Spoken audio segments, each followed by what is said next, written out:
All right, looks like the numbers are slowing down for the people that are coming into the webinar. Welcome everybody to ULCT webinar. My name is Liam Threlkill. I'm a policy analyst and program manager with the League. Today we're going to be discussing 5-member councils with Jared Tingey, our legal director. He previously did 6-member councils, and we'll be doing more of them going into the future. So if you are curious about those other ones, you can look out for those. I'll remind you of our Friday Facts that we have that goes out each Friday that gives some more information on the league and what we're up to. You can subscribe to that on our website, and also encourage you to participate in our legislative policy committee that we have. Each city gets at least 3 representatives, voting representatives on our LPC. We have those once monthly outside of the session and every week during the session. They're always hybrid, so you can join from wherever you are, and I'd encourage you to look into that and stay connected to the league and what we're up to. With that, I'll turn it over to Jared to get us through his presentation. Thank you, Liam. Thanks for that introduction. And like Liam said, we are doing other webinars that involve other forms of government. And we'll go through the 5-member council today. We've already done the 6-member council, and we'll be doing a strong mayor as well as a city manager, council manager form. So if you figure that you better belong in that your city is in another form of government, feel free to hop off and hop onto the other webinars going forward. So with that, we'll hop right in. So some of you may be new council members or mayors or city managers and staff. Others may have been there a long time and would like a refresher. And so now what? What do I do? I've just been elected, and first of all, congratulations. But second of all, here's what you need to do. Stop and look about, okay, if I'm the mayor or if I'm the city council member, what is my actual authority? And hopefully we can cover that today so you don't have any questions on that.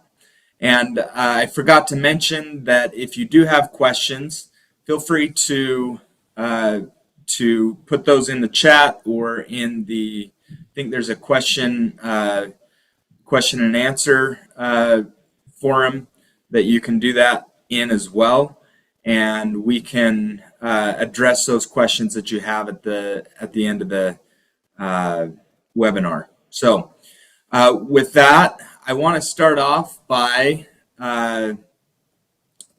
starting with this quote. Laws, like sausages, cease to inspire respect in proportion as we know how they are made. Now, the reason I start off with this quote is because that is much like how each of the forms of government have been created today. And what I mean by that is prior to 1977, there's a lot of history that was happening even prior to 1977. But I wanted to give you some of the history because it will help you understand now how the 5-member council works and other forms of government work as well.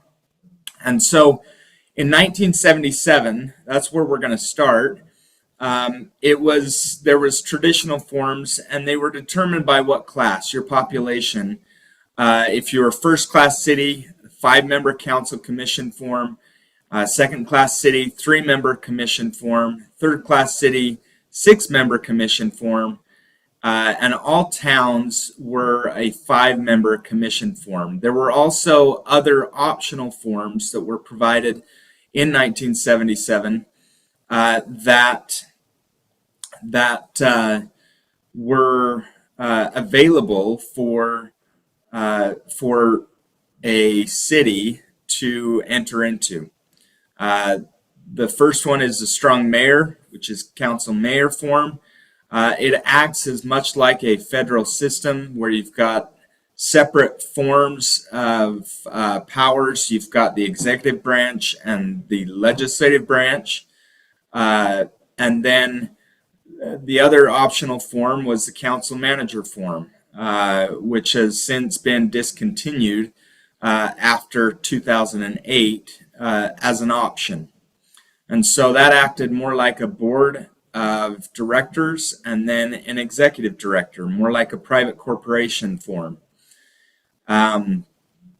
So in 2008, there were different aspects of both legislation that had happened prior to 1977 and after 1977 that made its way through to the different forms of government that we have today. The first one being the council mayor form, which can either be a 5 or a 7 council member, a 6-member council form, or a 5-member council form. As I said previously, the council manager form has been discontinued as an option to switch to, but those that were operating under the council manager form of government were able to continue forward with that same form of government, even though it was not available to anyone after 2008. The transition looked something like this. 5-member commissions became 5-member councils. 3-member changed to 5-member. The 6-member commissions remained as 6-member councils. The council mayor form was further divided into either a 5 or a 7-member council. And then for council manager form, again, it was no longer available except those that were already in it. There is actually one other form, and that is a city by charter. Tooele is the only city that has a charter and operates under that. So very, very different from the other 4. And so the reason why this is important is because what form of government you have may look like one thing, but it actually might be another, depending on if you were to go back and look at the ordinances that pass the form of government. So, for example, you have 5 council members, a mayor, and a city manager. So, are you a holdover council manager? Are you a 5-member council mayor, or a 5-member council who has delegated authority to a city manager? Really, it all depends on going back and doing prior research as to what the ordinances say your form of government is. Your code likely has not been updated. Well, I should say this. There are a lot of codes that are not updated with the current form of government that you have or that you may have. And so just by looking to the terms that are used throughout your code, you may not find whether it actually is one form of government or another form of government. The big question, I think, that helps is, does your mayor have legislative authority? Do they have a vote on the council? And to what extent is that vote? Does that vote mean that they can vote in any decision made by the body of the council, or is there a restriction on whether they vote? If there's a restriction, then it's likely that you are in a council mayor form where the mayor has executive authority and the council has legislative authority. Also, what will help you figure that out is who directs your city manager. Is it the council or is it the mayor? And so these are some of the questions that I think need to be asked by you and there's other things that I'll bring up later down the road that can make things a little bit confusing, particularly with what powers and duties the mayor has and the city manager has. So right now, to the best of our knowledge, as the league keeps those records, the only remaining council manager forms are West Valley, Orem City, Cottonwood Heights, Holiday City, Bryan Head Town, and to our knowledge, those that are in the council mayor form of government is West Jordan, Logan, Ogden, Marriott Slaterville, Salt Lake City, South Salt Lake, Taylorsville, Murray, Sandy, and Provo. So if you are in one of those cities, there may be a better webinar for you to watch. So this is what happens in a 5-member council. You've got your legislative and executive powers joined together, can be joined together because the council has that authority to either give or take away a lot of the powers that the mayor has. So this is what it should look like, is you have a mayor who is still a city council member and 4 other city council members. So what can you do? Or what shall you do? Now, before I get into this, in what you shall do, may do, and cannot do as a mayor, if you are a mayor on, it should be noted that these should be taken with a grain of salt to some extent, because your city may have either restricted your power or given you additional power and authority to do certain things. There are a few things that city council the city council cannot take away from the mayor, but there are pretty much everything else except those 3 things, and we'll talk about those, is up to the city council. So on this slide, these are the things that you must do as a mayor as a default. So if nothing has been done by your city council to either remove or to give you additional duties, these are the duties that you must perform. The first, supervise all employees of the municipality, much like a CEO, and appoint 1 or more administrative assistants to the mayor. The second, chairs and presides all council meetings. The third is ensure that laws are faithfully executed.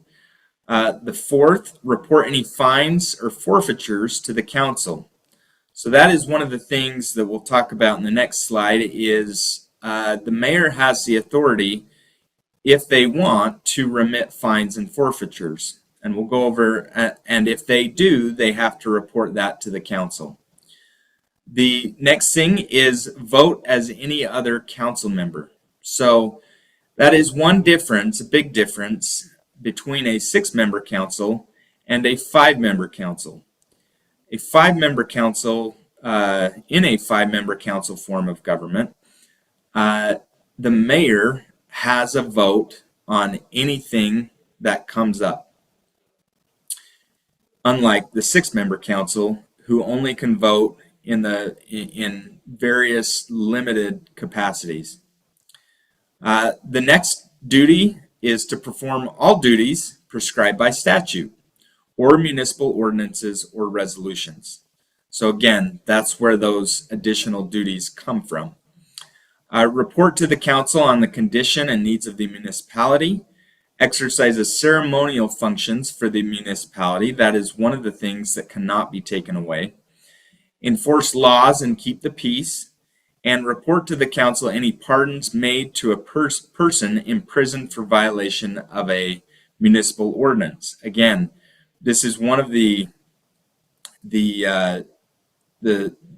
things that a mayor can do in a 5-member council is actually pardon someone that has been imprisoned.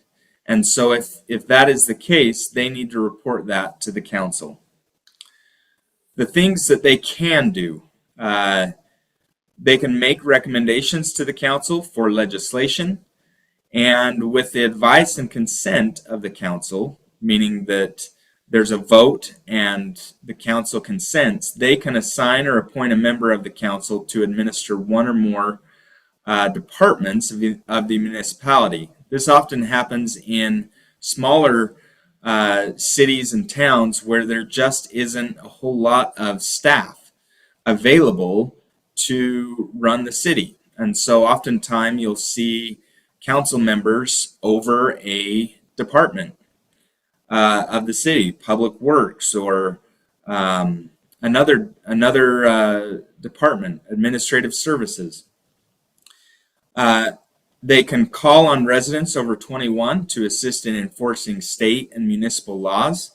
I've personally never seen this happen, but that is one of the authorities that they have. Again, like we talked about, releasing a person imprisoned for a violation of a municipal ordinance. And this one I want to spend just a little bit of time on, remitting fines and forfeitures. What is a fine and a forfeiture? What does the mayor have the authority to do there? And as you'll see that star down at the bottom, fines and forfeitures are not fees. So if you believe that you have the authority based on this to remit and waive fees, fees are different than fines and forfeitures. Fines and forfeitures are related to a punishment of a certain action, whereas a fee is the cost of being able to obtain the service. So just be careful there as you interpret that. That is only related to fines and forfeitures. The next thing, with advice and consent of the council, they can appoint a person to fill a municipal office, as well as appoint a person to fill a vacancy on a commission or a committee of the municipality. So this does require the advice and consent of the council. The council could come back and say, no, we don't consent to this person being to filling this vacancy, and the mayor would have to come back with a different suggested or a different appointment and seek the advice and consent of the council. So the next thing is, at any reasonable time, examine and inspect the official books, papers, records, or documents of the municipality or its officer, employee, or agency of the municipality. So this allows the mayor to go and inspect and audit those things that may be a little odd within the city. And this allows the mayor to say, okay, do we have our ducks in a row here? Are we abiding by the law?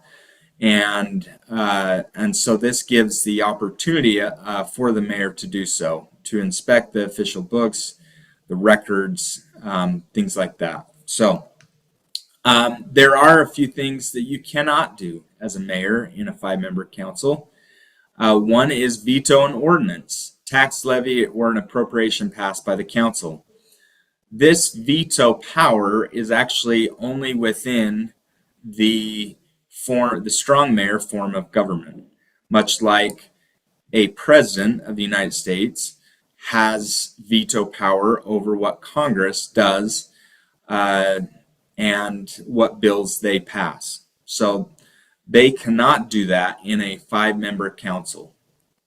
And then they can't exercise any powers that have been removed from the mayor by ordinance on a vote of either all other council members or the mayor and a majority of the council members. Either one works. Now there are, like I said, there are powers that cannot be taken away from the mayor. The first is any of the mayor's legislative or judicial powers or ceremonial functions. For example, voting in any sort of city council meeting, that cannot be taken away, or any ceremonial functions. Going to with the economic development director and cutting the ribbon of a new business. This is again one of the things that cannot be taken away. The mayor's position as a chair of the council, and then lastly, any ex officio position that the mayor holds. What that means is if another position within the city or within another organization is tied to the position of the mayor still has that can't be taken away from him or her as the mayor in a 5-member council form. The next thing is, what if the mayor is absent, is sick, can't come in, or refuses to act? The council may elect a member of the council as mayor pro tem to preside at the council meeting and perform the duties of the mayor. That is obviously only temporary until they return or are able to resume their duties as a mayor. So let's jump to the city council members. Basically, anything that the mayor does not have as their authority is given to the city council. They can exercise, perform, and supervise all other executive or administrative powers and duties that haven't been given to the mayor or removed from the mayor by ordinance. They can also, or they shall, act as the legislative body of the municipality and exercises the legislative powers and performs the legislative duties. One thing to consider here that may get lost in the shuffle of city business is that the legislative body, the 5-member council, is the ones that speak for the city as a majority. And so just one council member going and speaking and giving their opinion, be careful, because that is not the position of the city unless it's been decided in city council meeting. The next thing that I'd like to go over is what city council may do. They can adopt ordinances and removing or reinstating a power, duty, or function of the mayor. They can adopt an ordinance delegating any executive or administrative power, like we talked about already, or any function that the council has that they can delegate out. They can adopt rules and regulations that are consistent with state law and other rules. They can require by ordinance that any and all appointed officers reside in the municipality, provide for filling a vacancy in an elective or appointive office. They can dismiss a town or a city manager, and there's some restrictions on that we'll go over. That again, there's a certain limitation on that, and we'll go over that.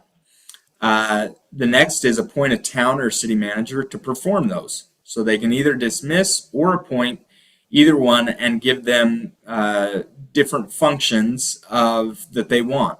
And those functions may very well be part of the default powers of the mayor. So taking away the powers of the mayor and giving it to the city manager. The next thing is prescribed by resolution additional duties, powers, responsibilities for any elected or appointed municipal official, unless it's prohibited by state law. They can create any office that the council considers necessary for the government of the municipality and take any action provided by statute or necessarily implied by law. So that last one, take any action provided for by statute or necessarily implied by law, is a very, very, very broad and expansive power that city councils have. We call it the necessary and proper clause because that's the language that's used in the statute. Before I touch on that, they can also determine what fines and penalties will be for violating ordinances in the city. Those penalties have limitations, though, and we plan to go through that in a later webinar uh, dealing with individual powers and different restrictions and whatnot. So look for that in a later webinar. But let's get back to the necessary and proper clause. This is the clause that's in the code, and I'm going to read it here. The municipal legislative body may pass all ordinances and rules and make all regulations not repugnant to law necessary for carrying into effect or discharging all powers and duties conferred by this chapter, and as are necessary and proper. Here's the expansive powers that the City Council has to provide for the safety and preserve the health and promote the prosperity, improve the morals, peace and good order, comfort and convenience of the city and its inhabitants, and for the protection of property in the city. So how did we get there, and how is that interpreted? In the past, Utah operated under what's called the Dillon Rule, which means that only powers that are expressly enumerated in state code are the ones that cities can actually do. There was a case, the Hutchinson case, that came down with a new rule, and it says basically cities have the ability to do whatever they want unless it's otherwise explicitly excluded in state code. So it is a complete shift and switch that allows us to have that discretion, or city councils to have that discretion to manage their city and to make sure that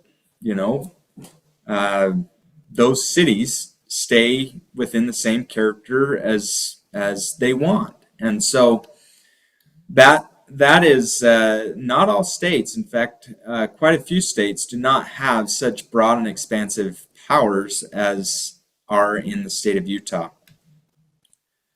There are some things that you can't do. Again, we've talked about this a little bit. Mayors cannot remove, city councils cannot remove from the mayor or delegate to a manager appointed by the council any of the mayor's legislative or judicial powers, those ceremonial functions, and as the chair, as well as take away any ex officio position that the mayor currently holds. The last thing that they cannot do is appoint a city or town manager during an interim vacancy period. Now that's defined as between the general election to elect a council member and the council member elect begins, and when the council member elect begins the council member's term. This is to prevent by a vacancy allowing the current sitting members to essentially act and get a city council and hire a city manager without the full council. So this ensures that the full council is there for any permanent position as a city or a town manager. After the interim vacancy period is ended, so does the duties. It goes back to the way it was prior to the appointment of the interim city or town manager. Now I wanted to talk a little bit about those that are staff listening. I think that these are the three,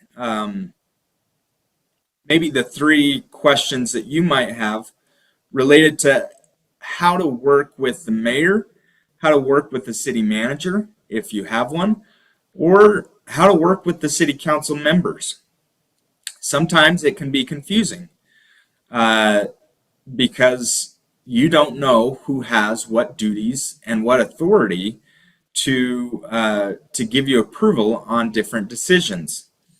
And this is really important to, again, go back and look at the ordinances or establish in some way, okay, the city manager has authority over these executive functions. The mayor has authority over these. And that's what the city council has decided. So it really comes down to what your individual city has decided for the powers that are given to the mayor or the city council or the city manager. It all depends on what that ordinance looks like. It's pretty easy if there isn't an ordinance, because then it goes back to those default powers that the mayor has, the city council has, and now the city manager in a 5-member council form will have those duties spelled out. A couple tips, if you have a department or a division head, then obviously those are where you would go to find approval for those decisions. If you are a department head, then again, coming back to, do you have a city manager? And if not, then look to the mayor's role. And if yes, then look to the ordinance, shifting those duties to either the city council or the city manager by the council or the mayor. The second question here is, how do I navigate my job when others are operating outside of their lane? This happens occasionally. What do I do when the mayor, or rather when a city council member comes to me and is directing me to do something administratively that they don't operate, they're not the CEO of the city? So what do I do in that situation where I've got a council member that wants me to do something, but really that direction should come through the mayor? Well, that's a hard thing to handle, I think. And my advice on that is, first of all, I think it's important to point the city council member back to the mayor and say, is this something that maybe we could talk to the mayor about and see how they want, what they want me to do in this situation? And just let them know. Sometimes it's all about just educating the council member that this is the proper form, this is the proper way. But like I said, that city council member may be the department head and may have that authority. Or it may be the whole council that has that authority, depending on what they have given or taken away. So again, it comes back down to what are those powers that have been given. And I would say that if they are still operating outside of their lane, whether it be a mayor, whether it be a staff member, whether it be someone else, I think as you talk to them, I think it's really important to show them, hey, this is where I'm seeing, this is what I'm seeing. I'm seeing that you have authority here, and I need to take direction from this other individual because that's who I'm under.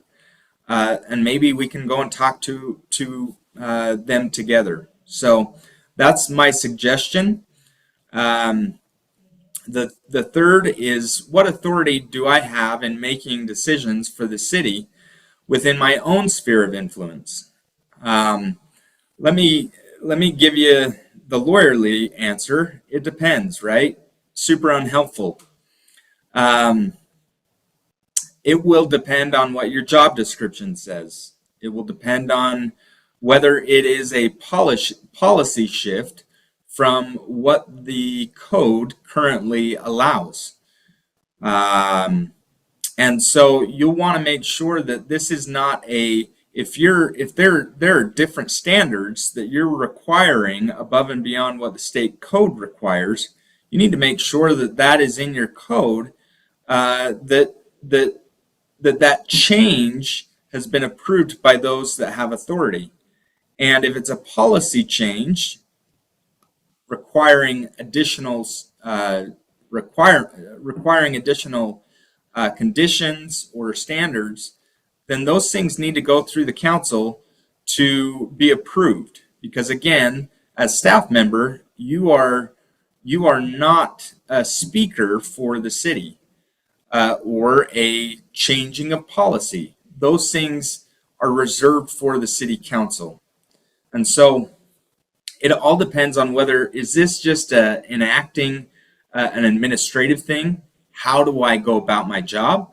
Or is this a policy shift? And so that really makes a difference as well. Let me just pull up now. So with that, yes, you will be getting the slide deck that we'll post online. And the other question is, when will you be doing a 6-member council training? We have actually already done one a week or two ago, and we would be happy to send anybody who wants to have it. It is online and available, the 6-member council training. So you should have that if you'd like it. It's already been done. Manaway has 4 council members and a mayor, and we do not have a city manager. So that is, yes. So the city manager is a function of whether one is hired. A 5-member council does not have to have a city manager. All it has to have are those, and let me just go back to the slide here. It should look something like this.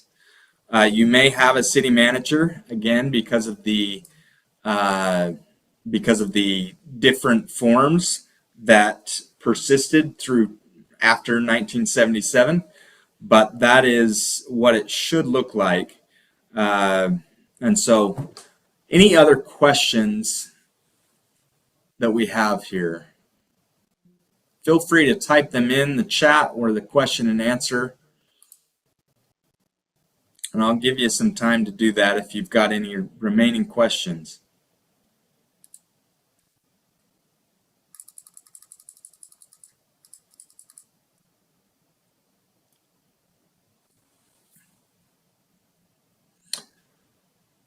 What do you do if the mayor is not performing his duties or is outside of his lane?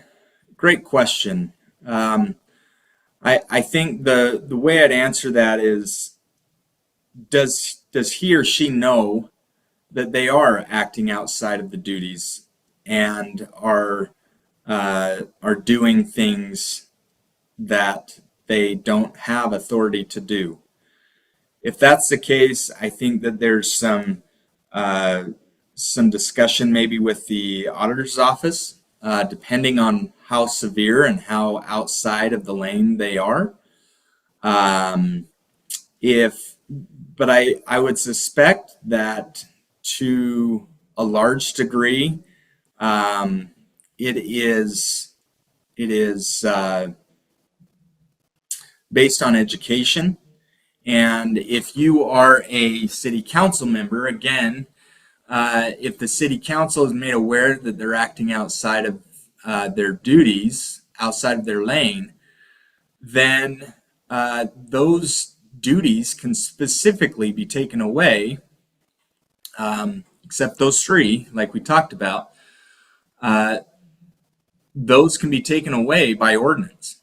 And so I would say behavior by a mayor that is not consistent with state code and with your ordinances, that can be, you can take care of that right away, I think. by conversation with the council. Now you'd have to have either the all of the other council members. When you're taking away power from the mayor, you would have to have all of the other council members vote in favor of taking that away, or you would have to have the mayor and a majority of the remaining council members.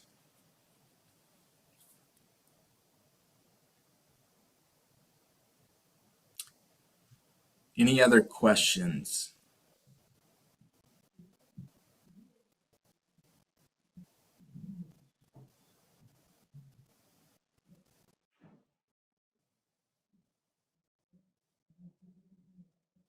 Okay, with that, I'll turn it back over to Liam. Thanks, Jared. Nice and quick. Don't take the full hour. That's the best.